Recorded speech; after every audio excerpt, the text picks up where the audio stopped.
Kembali di Anies Pagi pemirsa, 2 orang tewas ditembak kelompok kriminal bersenjata. Ya, kedatangan jenazah disambut isak tangis keluarga dan ratusan warga di Goa, Sulawesi Selatan Minggu sore.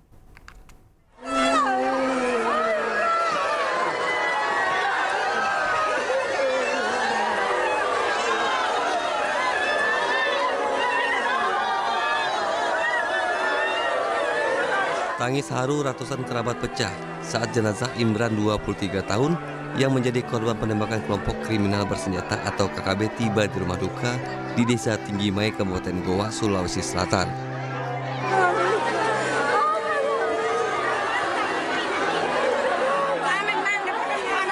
Seorang keluarga korban bahkan jatuh pingsan dan harus dievakuasi. Kejadian bermula saat Imran bersama satu rekan yang merupakan warga Takalar hendak mencari motornya yang diduga disandra KKB di Puncak Jaya, Papua. Imran dan rekannya kemudian ditemukan tewas tertembak oleh KKB Kamis lalu.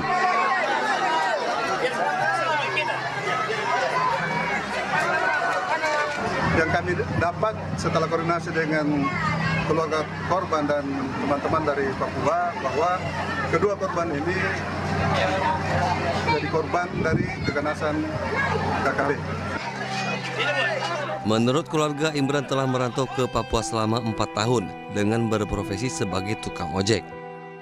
Dia tukang ojek di sana kasih. Ditembak dengan ada bukti beberapa di tubuh yang terkena porsi peluru. Usai disemayamkan di rumah duka, jenazah korban langsung dimakamkan di TPU yang tak jauh dari rumah duka. Dari Kabupaten Goa, Sulawesi Selatan, Bukma Ainus melaporkan. Jenazah Kompol Anumerta Rianto Ulil, korban penembakan oleh Kabaks Op Polres Solok Selatan, dimakamkan di Taman Makam Sirina Pase, Makassar. Pemakaman secara dinas kepolisian diwarnai isak tangis keluarga.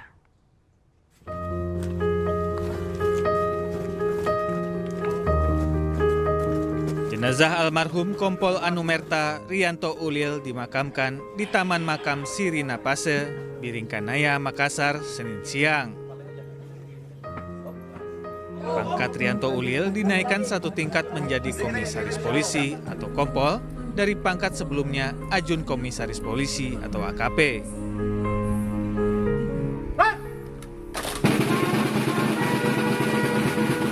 Proses pemakaman dilakukan secara upacara kematian dinas kepolisian. Keluarga kerabat dan rekan kerja almarhum datang untuk melihat prosesi pemakaman. Kepolisian Polda Sulawesi Selatan yang bertugas melakukan penghormatan terakhir dengan menembakkan tembakan salvo ke udara.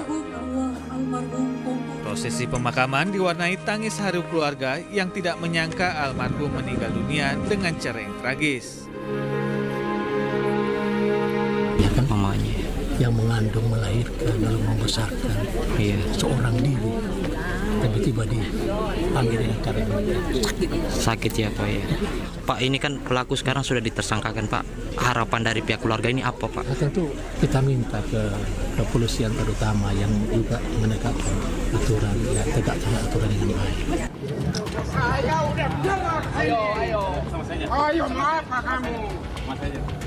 Sebelumnya, Kabak Ops Polres Solok Selatan AKP Dadang Iskandar menembak mati Kasat Reskrim AKP Ulil Rianto Ansar di kawasan parkir Polres Solok Selatan. Penembakan diduga dipicu konflik internal terkait penanganan kasus tambang galian C.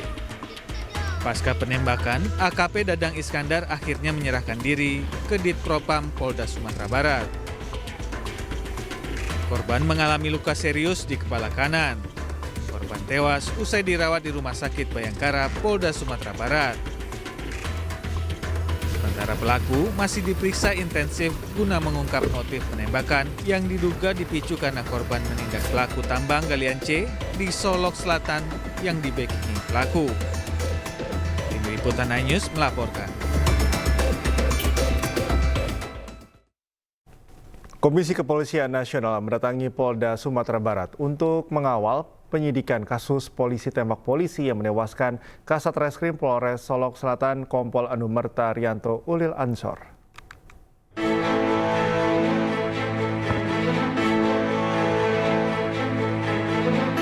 Komisi Kepolisian Nasional Kompolnas RI dipimpin Ketua Harian Irjen Purnawirawan Arief Wicaksono menyambangi Polda Sumatera Barat untuk mengawal kasus penembakan Kasat Reskrim Polres Solok Selatan Kompol Anumerta Rianto Ulil Ansor oleh koleganya AKP Dadang Iskandar. Kedatangan Kompolnas ke Polda Sumbar untuk mendalami fakta dan kronologi dari kasus polisi tembak polisi. Kompolnas juga menemui langsung tersangka AKP Dadang Iskandar yang berada dalam kondisi sehat meski sempat tak mau makan. Yang pertama, kondisi tersangka sudah ada yang baik. Itu penting. Kenapa? Supaya dia bisa memberikan perlawanan secara pas, ya kan? Nah, saya tadi sudah mengatakan kepada Pak Kapolda, saya sudah dikaitkan, jadi saya hanya mengingat, karena saya tidak akan masuk ke dalam substansi daripada penyidikan. Karena fungsi saya sejauh memastikan bahwa penyidikan itu berjalan sesuai dengan SOP.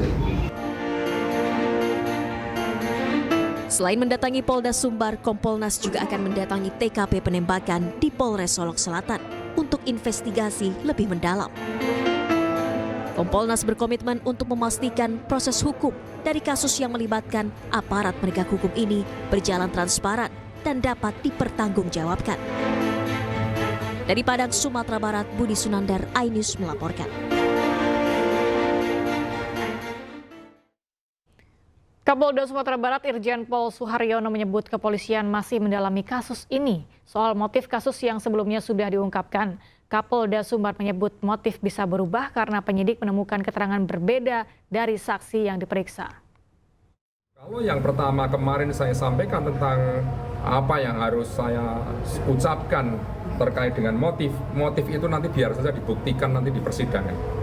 Ada hal-hal yang memang sulit sekali untuk memastikan seperti apa motif, karena ini antar pribadi bisa, atau antar pribadi ke organisasi, atau internal, atau konflik of interest, ini sedang kami dalami sampai saat ini. Boleh jadi yang kami rilis kemarin itu ada perubahan, manakala nanti ditemukan kesaksian dan pembuktian baru setelah kami memeriksa semua pihak, baik itu tersangka maupun saksi-saksi yang lain. Kan tadi ditanyakan oleh media, dan ini juga yang ditunggu masyarakat. Tetapi tidak semua informasi itu harus diungkap saat ini sebelum semuanya diproses secara tuntas. Untuk motif memang sulit sekali untuk dibuktikan apakah itu saja masalahnya. Pastinya kami perlu waktu juga untuk mendalami motif itu. Kemarin sudah terekspos apakah masalah galian C, apakah masalah tambang, atau masalah pribadi yang lain, itulah yang sedang kami dalami. Tetapi itu karena saat saya press release awal itu meluruskan dari informasi pagi yang sudah beredar ke media, sehingga kami harus tetap berdasar pada pendalaman setelah memeriksa semua saksi termasuk tersangka. Kita ke informasi lainnya, pemirsa. Gubernur Bengkulu Rohidin Mersyah, tersangka operasi tangkap tangan atau OTT di lingkungan pemerintah Provinsi Bengkulu telah tiba di gedung KPK Jakarta.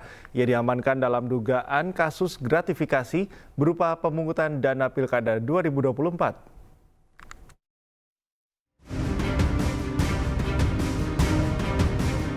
Rohidin Mersyah, Gubernur Bengkulu yang juga calon Gubernur Bengkulu periode 2024-2029, tiba di Gedung Merah Putih KPK Jakarta Selatan dengan menggunakan topi dan masker putih. Rohidin masuk ke gedung Komisi Anti Rasuah dengan didampingi polisi serta pegawai keamanan KPK. Meski tak memberikan komentar, namun saat memasuki ruangan, ia menyempatkan untuk membalas sapaan awak media. 7 tersangka lainnya masuk ke gedung KPK melalui pintu lain. Sementara menurut Wakil Ketua KPK Alexander Marwata, operasi tangkap tangan KPK di Bengkulu terkait pungutan ke pegawai untuk pendanaan pemilihan kepala daerah. Adanya mobilisasi terkait dengan akan ikut sertanya yang bersangkutan tersangka petahana gubernur untuk mengikuti pilkada nanti pada bulan November yang hari Rabu nanti akan dilakukan pencoblosan. Terdapat dugaan penerimaan sejumlah uang oleh saudara EF alias AC selaku ajudan Gubernur Bengkulu dan saudara IF selaku Sekretaris Provinsi Daerah Bengkulu yang dimaksudkan untuk Saudara RM selaku Gubernur Bengkulu. Sebelumnya, KPK melakukan operasi tangkap tangan ke sejumlah pejabat eselon di Pemprov Bengkulu Sabtu malam. Satu di antaranya merupakan Gubernur Bengkulu yang juga calon Gubernur Bengkulu periode 2024-2029. Selain mengamankan 8 tersangka, penyidik turut menyita uang senilai 7 miliar rupiah. Dari Jakarta dan Kota Bengkulu, tim Liputan iNews melaporkan.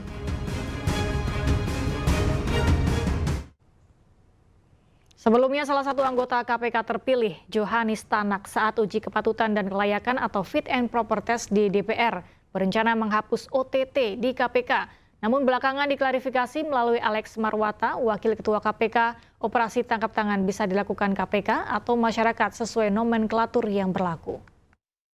Ya, menurut hemat saya, OTT itu pun tidak tepat. Dan saya sudah sampaikan pada teman-teman, saya pribadi, tapi karena lebih mayoritas mengatakan itu menjadi tradisi, ya apakah ini tradisi bisa diterapkan, ya saya juga nggak bisa juga saya menantang. Tetapi seandainya saya bisa jadi, mohon izin, jadi ketua, saya akan tutup close. Karena itu tidak sesuai dengan pengertian yang dimaksud dalam KUHAP. Karena tidak sesuai dengan KUHAP itu.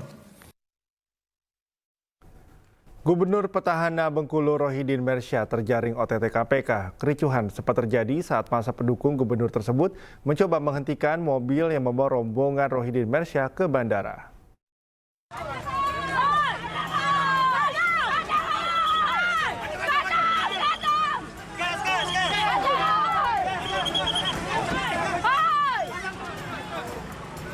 Massa pendukung Gubernur incumbent Bengkulu Rohidin Mersyah sempat menghadang mobil polisi yang digunakan untuk membawa Rohidin Mersyah ke Bandara Fatmawati Bengkulu.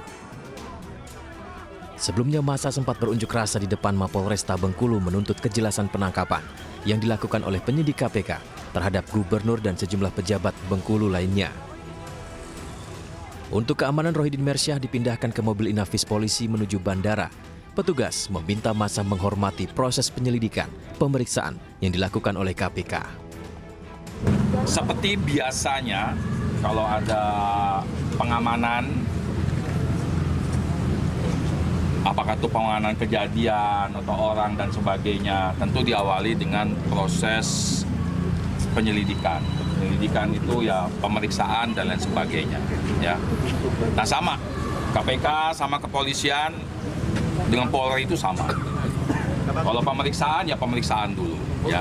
Nanti press release atau pemberian pernyataan, keterangan dan lain sebagainya itu pasti akan disampaikan. Kenapa ini tidak sesuai dengan SOP yang ada? Dari Bengkulu, Endro Dwirawan, iNews melaporkan. Pemirsa, memasuki masa tenang Pilkada 2024, Komisi Pemilihan Umum Daerah Jakarta meninjau sejumlah persiapan logistik. Seluruh kesiapan logistik pada Pilkada Jakarta 2024 nantinya akan dikumpulkan di kantor kecamatan setiap wilayah. Biasanya sih kemarin di TPS. Seluruh perlengkapan logistik sudah diperiksa dan akan dibagikan di semua wilayah yang ada di Jakarta untuk mengumpulkan semua logistik di kantor kecamatan masing-masing wilayah. Nantinya pada 1 hari menjelang pemungutan suara, perlengkapan logistik akan didistribusikan ke PPS, kelurahan, dan akan disiapkan ke tempat pemungutan suara.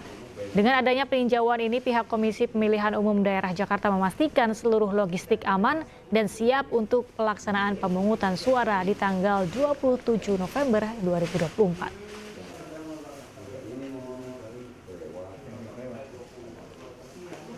H-3 menuju pemungutan suara di tanggal 27 November 2024 nanti.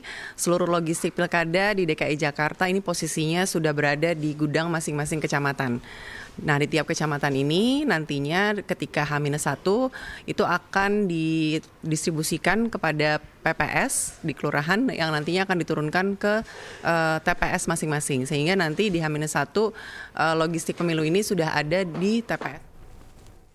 Memasuki masa tenang pilkada, ratusan alat peraga kampanye pasangan calon gubernur Jakarta pagi tadi ditertibkan petugas di sepanjang jalan protokol Jakarta Pusat. Pembersihan APK merupakan tindak lanjut dari penertiban yang digelar serentak Bawaslu bersama Pemprov DKI.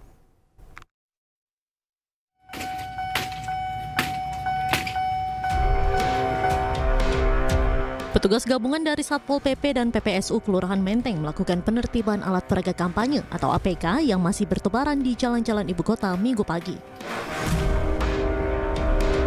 Beragam alat peraga kampanye berupa poster, baliho, spanduk, hingga stiker yang masih menempel di dinding, pohon, serta fasilitas umum langsung dibongkar petugas.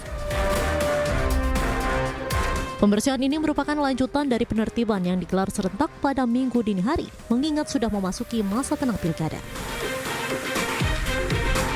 Pihak Bawaslu sebelumnya juga telah memberikan teguran kepada semua tim sukses paslon agar melakukan penertiban mandiri. Namun karena tak digubris, maka penertiban pun dilakukan Bawaslu dengan melibatkan Pemprov Jakarta. APK ini dari semalam. Semalam tuh kita ada apel 2 kali di Silang Monas sama di kecamatan. Kita di Kecamatan Menteng ya. Kemudian setelah apel sekitar jam 10 malam itu kita langsung giat penurunan APK di seluruh wilayah Kelurahan Menteng karena kita ada di Kelurahan Menteng. Tentunya di jalur protokol juga di dalam-dalam. Nah, pagi ini kita meneruskan sisa-sisa dari yang telah dilakukan semalam. Semalam itu selesai sampai setengah 4, kemudian sudah dilaporkan. Nah, ini kita lanjut. Hari ini pagi jam 7 tadi kita ada kegiatan kerja bakti. Ini masih berlanjut kegiatan kerja baktinya, sebagian juga melanjutkan penurunan APK. Seperti diketahui, mulai pukul 00 waktu Indonesia Barat Minggu dini hari telah memasuki masa tenang kampanye. Masa tenang akan berlangsung selama 3 hari hingga pelaksanaan pemungutan suara pada Rabu 27 November 2024. Dari Jakarta, Randi Sanjaya, iNews melaporkan. Penertiban alat peraga kampanye sebagai komitmen memastikan pilkada berjalan sesuai aturan serta menjunjung tinggi sportivitas, menciptakan masa tenang yang tertib, aman, dan damai. Pemerintah kota juga akan menindak tegas bagi para ASN yang berkampanye di masa tenang.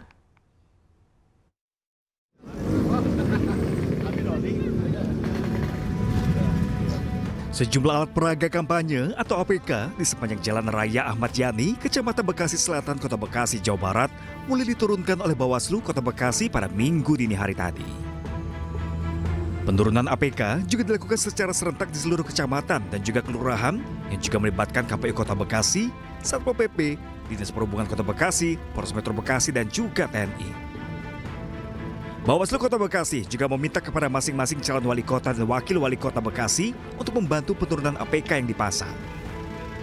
Untuk sementara ini APK yang sudah ditertibkan ya nantinya ditaruh di masing-masing kecamatan ya maupun juga nanti di masing-masing kelurahan. Nantinya ada jangka waktu, kami juga menghimbau ke seluruh paslon ya maupun juga tim kampanye maupun juga tim sukses untuk dapat diambil ya. Ada jangka waktunya, jika tidak diambil berarti nantinya berhak ya untuk kami tertibkan ya ataupun kami musnahkan.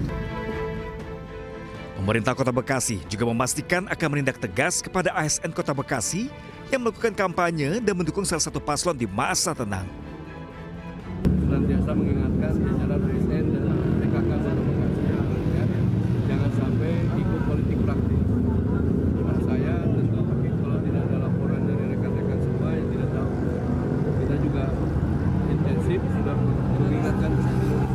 Berarti akan menindak tegas nggak Pak ketika ada ASN ataupun pejabat Pemkot yang melakukan?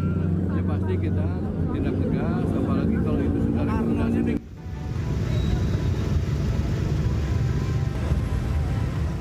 Bergeser ke Jawa Timur, tepat di pukul 12 malam, Komisi Pemilihan Umum Jawa Timur bersama Satpol PP menertibkan seluruh alat peraga kampanye atau APK paslon yang berkontestasi dalam ajang Pilkada Serentak 2024.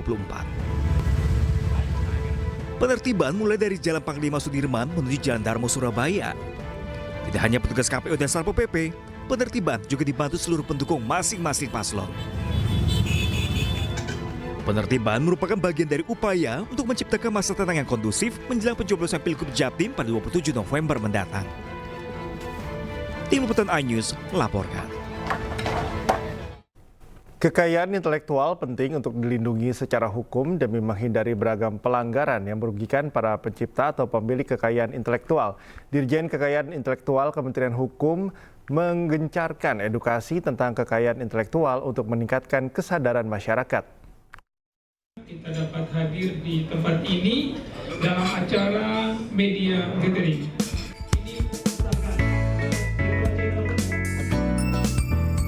Dalam rangka meningkatkan kesadaran masyarakat tentang kekayaan intelektual, Direktorat Jenderal Kekayaan Intelektual Kementerian Hukum menyusun berbagai program untuk mengedukasi masyarakat. Kegiatan dilakukan untuk mengurangi pelanggaran hak cipta dan melindungi para pencipta atau pemilik kekayaan intelektual di Indonesia. Hal ini penting terlebih di era media sosial ini rentan terjadi berbagai pelanggaran hak cipta. DJKI Kementerian Hukum merangkul media untuk bisa mendekatkan topik kekayaan intelektual kepada publik. Kita mengangkat sebuah tema besar adalah Indonesia berkarya, DJKI melindungi.